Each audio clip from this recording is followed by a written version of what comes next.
Just in case you didn't watch episode 34A, here's what you missed. Controversial, contentious, tendentious. Why do we drip acclimate fish? The simple answer is because the water from your local fish store or from the container it was used to ship in has different water parameters than the water in your home aquarium. Should we drip acclimate fish? Okay, here comes the great debate. Ammonia is super toxic to your fish, but the first step in the drip acclimation process is to inspect the livestock. To step 2, temperature acclimation. Start by dimming or turning off the lights in your quarantine tank. Step number 3, cut open the bag, empty the water and the livestock into a bucket.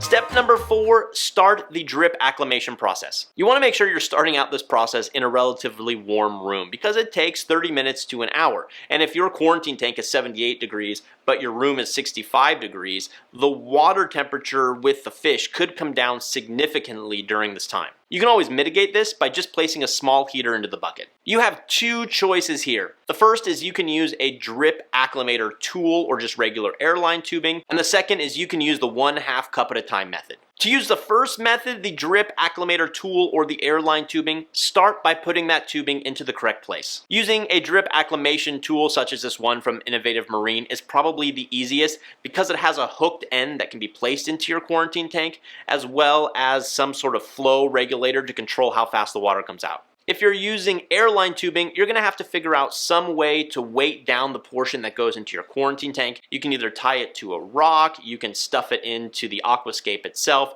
or you can just put a mesh screen down on top of it. When using airline tubing, before starting the siphon, you're gonna wanna tie a couple of loose knots into the tubing at the midway point. Just be sure not to cinch them too tight or you won't be able to start the siphon. Now turn off your return pump and your auto top-off pump if you have them, because we're gonna be pulling water out of that quarantine tank. We don't want that tank to either run dry or just be continuously filled with RODI water. Now just start your siphon and place the dripping end into the bucket with the fish. Either adjust the valve or tighten or loosen the knots so that you get about 2 to 4 drips per second. Method number 2, using the 1/2 cup of water at a time method, uses the same principle as the drip acclimator tool method. Instead of using the siphon, you are going to take 1/2 cup of quarantine tank water and gently add it to the water in the bucket. Doing this every 3 to 5 minutes until the water volume in the bucket doubles. Moving on to step number 5, once the water volume in the bucket doubles, you want to remove half of it. At this point, you may have been drip acclimating for somewhere around 20 to 30 minutes. Use some sort of small cup to gently remove half the water, being careful not to touch or disturb the fish too much during the process. Then continue with whichever drip acclimation method you're using until the water volume doubles again.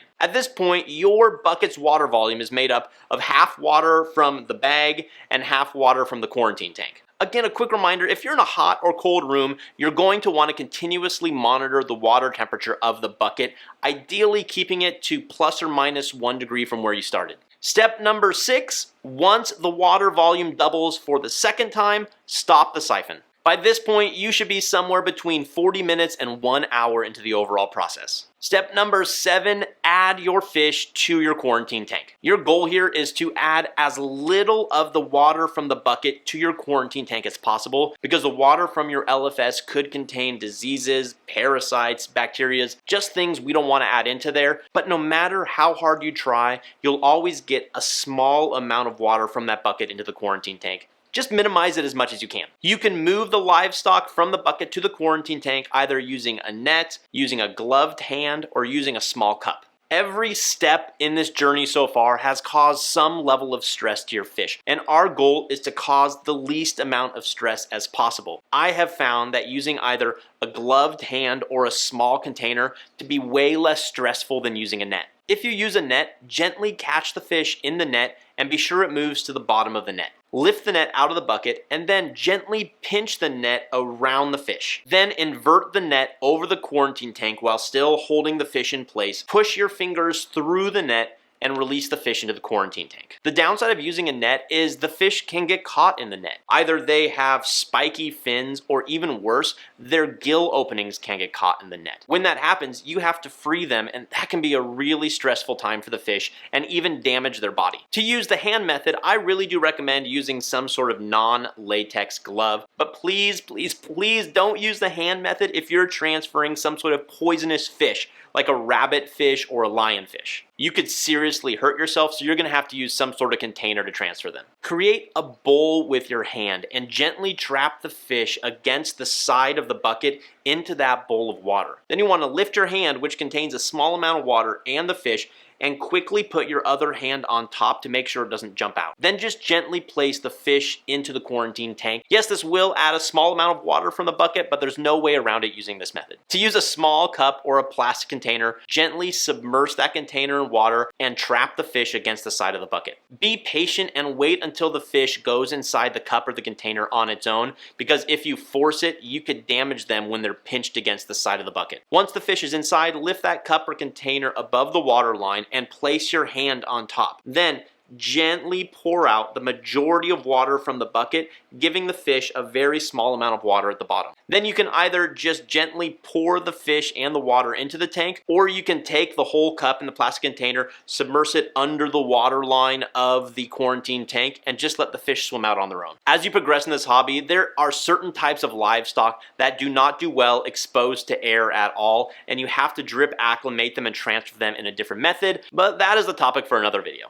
If you have other fish in your tank, this is a really good time to feed them because it will distract them enough so they don't go after the new arrivals. Step number 8 is add a freshly made batch of seawater into your quarantine tank. During the drip acclimation process, you have removed quite a bit of water from your quarantine tank, and you need to replenish that. Once you replenish it to the previous levels, then you can turn back on your return pump and turn back on the ATO. And the last step, step number 9, wait 4 to 12 hours before turning the lights on. Keep the room that the fish are in relatively dark, and certainly don't turn on the aquarium lights for at least 4 to 12 hours. I usually get the new fish in the afternoon, and then I just wait until the next morning to turn them on. This will give the fish a time to settle and to find their own habitat so that they feel safe under the cover of darkness before the lights go on for the first time. Well, I think those 9 steps wrap everything up into a nice tight bundle, and we are ready to move on to our next episode, how to quarantine fish. So as always, everybody, thank you for watching. Happy reefing, be well. We'll see you next time.